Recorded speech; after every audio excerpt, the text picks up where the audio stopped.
మన తండ్రి కుమార పరిశుద్ధాత్మ దేవునికి వందనాలు స్తోత్రాలు చెల్లించుకుంటూ దేవుడి దినమందు మనకిచ్చిన వాక్యము యోహాను రాసిన పత్రికల భాగం నుండి మొదటి పత్రిక 3వ అధ్యాయము 12వ వచనం చదువుకుందాం. మనము కయీను వంటి వారమై ఉండరాదు. వాడు దుష్టుని సంబంధి అయి తన సహోదరుని చంపెను. వాడతనిని ఎందుకు చంపెను? తన క్రియలు చెడ్డవియు తన సహోదరుని క్రియలు నీతి గలవి ఉండేను కనుకనే కదా. దేవుడి వాక్యం ద్వారా మనం దీవించిన అపోస్తలుడైన యోహాను ద్వారా దేవుడు మనకు తెలియజేస్తున్నాడు, మనము కయీను వంటి వారమై ఉండకూడదు అని వాక్యం తెలియజేస్తుంది. కయీను వంటి వారం అంటే కయీను తన తమ్ముడిని చంపేశాడు. ఎందుకంటే తను శ్రేష్టమైన నీతి క్రియ చేశాడు. ఇతను ఏదో తనకున్నది తెచ్చి ఇచ్చాడు. దేవుడు హేబేలును అంగీకరించాడు, హేబేలు అర్పణను అంగీకరించాడు, కయీను అర్పణను తిరస్కరించాడు. ఎందుకంటే శ్రేష్టమైనది, తనకున్న దానిలో శ్రేష్టమైనది హేబేలు ఇచ్చాడు. తనకున్న దానిలో ఏదో ఒకటిలే దేవునికి ఇద్దామని కయీను ఇచ్చాడు. అదే దేవుని యొక్క దృష్టి పడింది, అదే దేవునికి ఆయాసం కలిగించింది. మనం ఏది ఇచ్చినా దేవునికి శ్రేష్టమైనదిగా ఇవ్వాలని దీన్ని బట్టి మనం తెలుసుకుంటున్నాము. శ్రేష్టమైన వాటిని ఇచ్చి దేవుని దీవెనలు పొందుకోవాలి, కానీ మనకున్న వాటిల్లో నీచమైనవి ఇచ్చి దేవుని ఉగ్రతకు గురి కాకూడదని ఈ వాక్యం మనకు తెలియజేస్తుంది.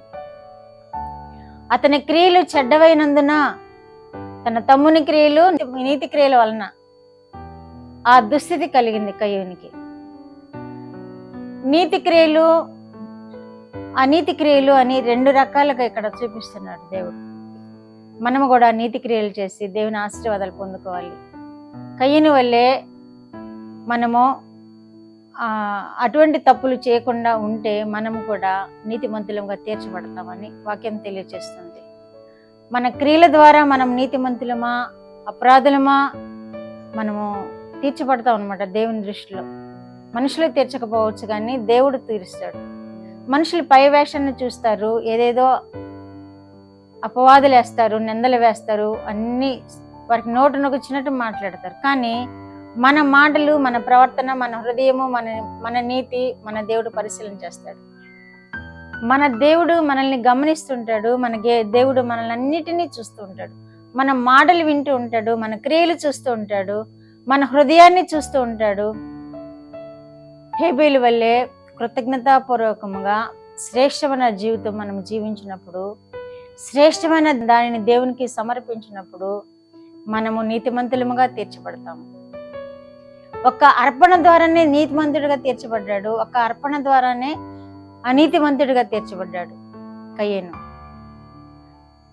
మొదటిగా దేవునికి వారు అర్పించిన అర్పణయే వారిని నీతిమంతులుగాను అనీతిమంతులుగాను చేసింది. కనుక దేవుడు ప్రతి చిన్న విషయాన్ని గమనిస్తాడని దీని వలన మనం అర్థం చేసుకుంటున్నాం. ఆ కయీను వలన ఫాదర్స్ డే రోజు అయ్యగారు ఈ వాక్యం చెప్పారు, కయీను వలన తన సంతానం అంతా శాపగ్రస్తమైందని. కయీను శాపగ్రస్తమయ్యాడు, తన సంతానం అంతా శాపగ్రస్తమైందని. కనుక మనము కూడా కయీను వల్లే ఉండకూడదని ఇక్కడ వాక్యం తెలియజేస్తుంది. కయీను వారింటి వారమై ఉండకూడదు. తన క్రియలు చెడ్డవైనందున అతను నీతిమంతుడిగా తీర్చబడలేదు. హేబేలు క్రియలు మంచివైనందున అతను నీతిమంతుడిగా తీర్చబడ్డాడు. అలాగే ఆదికాండము 4వ అధ్యాయం 7వ వచనంలో కూడా నీవు సత్క్రియలు చేసిన ఎడల తల ఎత్తుకొని తిరగవా అని వాక్యం తెలియజేస్తుంది. నీవు సత్క్రియలు చేయని ఎడల పాపము పొంచి ఉండును అని కూడా తెలియజేస్తుంది. మన క్రియలు సత్క్రియలై ఉండాలి అని వాక్యం తెలియజేస్తుంది. మన క్రియలు సత్క్రియలు కాకుండా ఉన్నప్పుడు పాపము పొంచి ఉండునని తెలియజేస్తుంది. పాపము వాకిటనే పొంచి ఉంటుంది. పాపం అంటే ఎవరు? దుష్టుడు. దుష్టుడు మనల్ని శోధించడానికి, దుష్టుడు మనల్ని వేధించడానికి, మనల్ని ఇంకా పాపంలో పడవేయడానికి వాకిటనే పొంచి ఉంటాడు. పాపము అంటే దుష్టుడు చేయిస్తాడు ఈ క్రియలన్నీ, పాప క్రియలు. వాడి చేతిలో పడకుండా ఉండాలి అంటే మనము దేవునికి ఇష్టమైన వారముగా ఉండాలి, దేవునికి శ్రేష్టమైన అర్పణ అర్పించాలి, మన క్రియలు నీతి క్రియలుగా ఉండాలి, మన తలంపులు ఆయనకి ఇష్టమైనవిగా ఉండాలి. ఎల్లవేళలా ఆయన హృదయంలో ధ్యానిస్తూ ఉండినప్పుడు మనము నీతిమంతులముగా తీర్చబడతాము. మన క్రియలు కూడా నీతిమంతముగా ఉంటాయి. దేవుడు అప్పుడు మనల్ని ఆశీర్వదిస్తాడు. దేవుడు ఆయన బిడ్డలుగా మనల్ని ఎల్లవేళలా దీవిస్తాడు. ఆయన రాజ్యంలో సదాకాలం ఉండే భాగ్యం కూడా నీతిమంతులకు ఇస్తాడు. ఆ నీతిమంతుల జాబితాలో మనము కూడా ఉందాం. ప్రార్థన. మా దేవా, మా ప్రియ పరలోక ప్రభువా, మీ పరిశుద్ధ పాదములకు వందనాలు. ఇచ్చిన వాక్యం కొరకు వందనాలు ప్రభువా. నాయనా, మీరు ఒక హెచ్చరిక చేస్తున్నారు, కయ్యని వంటి వారే ఉండకూడదు అని. ప్రభువా నాయనా, ఆ విధముగా ప్రభు మా క్రియలను, మా తలంపులను, మా సమస్తమును తండ్రి మీకు అంగీకారముగా ఉండులాగా మేము జీవిస్తూ చూస్తున్న బిడ్డలు కూడా ప్రభువా నాయన సమస్తమును మీకు అప్పగించుకొని వారు మీ యొక్క అధీనములో, మీ యొక్క ప్రేమలో, మీ యొక్క కృపలో వర్ధిల్లుతూ ప్రభువా నీతిమంతముగా నాయన తీర్చబడిన వారై నాయన మీ రాజ్య వారసులుగా చేయబడడానికి మీరు కృప చూపండి. ఈ దినమందు నాయన చూస్తున్న బిడ్డలందరూ మీరు విశేషంగా ఆశీర్వదించండి.